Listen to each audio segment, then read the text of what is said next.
welcome to my channel again. For those who are back, this is another beginner orientated video. My top 10 little niggles that go wrong at the beginning, and if you don't fix them near the beginning, they're really tough to fix later on. So the first one I'm going to talk about is breathing. Sorry, excuse me, I've got a little bit of a cold. It's snowing here in London at the moment. So breathing, if you get into the habit of breathing through your nose, that's a really tough one to crack, because once you've started, it's really hard to crack. Unfortunately, you just don't get the right kind of breath control from there. So although the saxophone works, you're never going to get long phrases. It's going to cause problems later on in your practice. The other one is puffing cheeks when you play. That means you're not taking the air to the diaphragm, and you're probably not supporting at all, and the sound is going to be really crass and not what we're after. So if you haven't already watched my video on how to make a sound out of the sax and my top 10 tips for great tone, I would recommend those two. I'll put links to those in the description box. Okay, this is one that I have to argue with my pupils with quite a lot and bully from the beginning. Articulation, that's the tonguing. So instead of we want tonguing on every single one. So some people get it straight away, sorted. Some people take a little bit longer. It's a funny coordination thing. If you don't get it straight away, please, please, please persevere.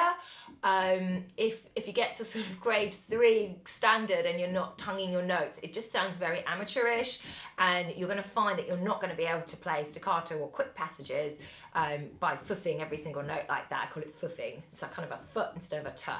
So address articulation right from the beginning and persevere if it's not something that comes very instinctively to you. Again, I have a video on articulation. If it's something you've watched before, maybe revise it. It's always worth a watch, so check that one out. It's in the little eye up there. Number 3, reed quality. A lot of shops or online, when you buy your sax, they'll give you a few reeds. They'll always give you some nasty cheap ones. It's very unusual that they throw in decent reeds, and actually that's not doing you any favours from the get-go. So make sure you're using a decent reed brand. Most beginners start on 1.5. If you're a big strong person, you might want to go straight in with a 2. So the idea is that the thicker the reed, the more kind of woody and nice the sound, whereas when they're really thin, they can be a bit brassy and they're quite difficult to control and keep in tune. So you do want to get onto a thicker reed as soon as you feel capable, but you've got to develop those muscles in your mouth first. I would recommend Vanderin or Rico Royal are okay, but for beginners, Vanderin. Probably just Vanderin traditional. It's a dark blue box. I'll put links to that in the description box as well. Number 4, reeds chipping. So I'm so used to having a sax, it's like an extra limb. I can chuck it around and I'm not going to hit it on anything. But when people first begin, they're a bit cat-handed with it, and this happens a lot. Get sort of caught on your clothing. You hear that noise? Not the banging downstairs. Still got works going on downstairs. It's like the everlasting development of the downstairs flat. Right, so chips in your reed mean you're going to get squeaks and things like that. Just be aware of where your reed is at all times. This getting caught on your clothes is going to cause chips, and then it's just a waste of money. You've got to throw it away and start a new one, because as soon as it's got a chip in, the sound is... Okay, speaking of reeds, number 5, the alignment of your reed. So actually at the moment, mine is slightly disaligned. Now that's going to encourage things like squeaking, split notes. Make sure you're perfectly aligned. So I call it flush, completely straight down the mouthpiece, and also that you're not too or low on the actual mouthpiece itself. So you shouldn't be able to see your reed over the top when you look at it front on. But similarly, on the other side, you don't want it low enough that you can see quite a bit of black on the top of there either. So that perfect alignment is how you're going to get a great sound, and it's worth getting right from the beginning, because then it's very instinctive. It's like tying your shoelaces. You don't even have to think about it once you've practiced it a few times. Next up, while I'm in this zone, number 6, we're going to talk about the ligature. So something my pupils often don't think makes difference is if you have the ligature a bit high up here, or vice versa even, too low. So they've loosened the screw too much, pushed it down, and it's right down here. it's all about holding your reed in the perfect position so that it can vibrate to the optimum level. This is a Vanderin optimum ligature, haha. You want it to be exactly in that barrel bit, not over and not over on either side, exactly in the middle. And then the screws, if you've got a metal one, the screws can either go on the bottom or the top. This is designed to be on the bottom, this particular ligature. If you like this one, I mean, it is expensive, but I'll put a link to it in the description box in case you're like, ooh, I like the look of that one, that looked easy. They can be a little bit fiddly, the ones that come with beginner saxophones. Okay, what are we on to? Is it number 6 yet? Number 7? Let's say 7. 6? 6! Ah, well, I'll number these on the screen. Okay, so being a bit stubborn about which B flat you use. So there are 2, and right from really early on, it's worth learning both of them. So, well, there's more than 2. There's about 4 different fingers you can use for B flat, but there's 2 main ones. There's your bis key, this is called, or your side key. Now, I've done a video on different B flats, and I really advise that if you only use one type of B flat, you watch that video, which is popping up in the eye just now. Make sure you check that one out and get familiar with both of those. It's for the purpose of moving quickly between like a B and a B flat, or if you're arpeggiating, you might want to stick with this one. You want both options. Don't sell yourself short by only having one. It doesn't take that long to adjust and learn the other one as your second option. What have we got next? Okay, definite pitfall from the beginning. I think if you really intend to learn this instrument and keep it going and make some serious progress, you need routine in your practice.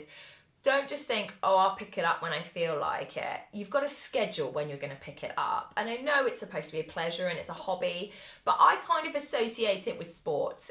I do a lot of running. And if I don't put those kind of 4 runs in the diary, and they move, I'm freelance, I'm all over the place. You know, I might be abroad even, and it might be that I'm away for a few days and I can't really fit in the running, and then I have to do a few days in a row. But whatever happens, for years now, I have run 4 days a week. And that included Christmas. And I just put them in the diary and they have to happen, and I might have to move them as the week turns around, but it happens. So make sure you do schedule when you're going to practice and think about when you're going to practice, so it's not just, you know, 2 hours at the weekend and then nothing for 2 weeks, because you'll find you just don't progress and then you'll get frustrated.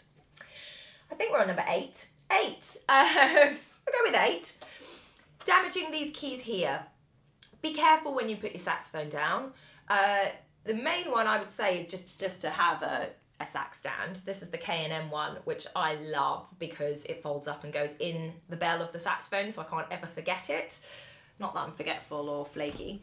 If you can't be bothered to buy a sax stand, or you're just trying out the sax for a bit, you don't want to invest too much, I would recommend you put it down on this side. So you put it down this way up, so that all of these sticky out keys are facing upwards, not being squashed against the floor. If this bends, it actually changes the whole alignment of everything joined to that. So just be really careful about these levers sticking out on this side of your saxophone when you put your saxophone down. We're down to the last couple. We said about practice routine. We said about that. Oh God, I've put something down twice, I think. Maybe we're on number 10 by now. Sorry if I'm not matching up. Hopefully the numbers on the screen are matching and we have 10. Last one I'm going to have is, this sounds really patronising, but for the love of God, clean your saxophone. The amount of beginners that just think it's okay to put it straight away in the box again, and they've got all this sort of congealed saliva down the mouthpiece and the neck joint, and even worse, I mean, this is, your reed is wood. Wood rots, it will rot. So just every time you play, it takes a moment. I just don't understand why you wouldn't do it. Get a pull-through cloth. I'll put a link in the description box to an Amazon one. And just, even if you just have time to do the neck joint, the body doesn't matter so much because it's a bit bigger and it does dry out. But whiz it through the neck joint and the mouthpiece. Make sure your reed's had a wipe, and then you're good to go the next time you play, and you're not getting bacteria all in your instrument. Sorry if that was really patronising. You're a very lovely hygienic person, but it is genuinely something that I come across really regularly as a problem with beginners in particular. So let's get into the right habits from the beginning, guys. Hope that was useful for you. Those are my top tips for you guys out there. If it was, for goodness sake, give me a thumbs up. It makes me so happy when I get a thumbs up, and it makes these videos worthwhile. And if you haven't already subscribed to the channel and you're checking out some of my videos and you think that they might be useful for you, do join the team and subscribe. We'd love to have you on Team Saxophone Antics. If you're interested in where I am, I often mention my playing, and maybe you want to know more about me. I am on Twitter and I'm on Instagram, and I post there pretty regularly, so hopefully you can follow me on those. See you next time.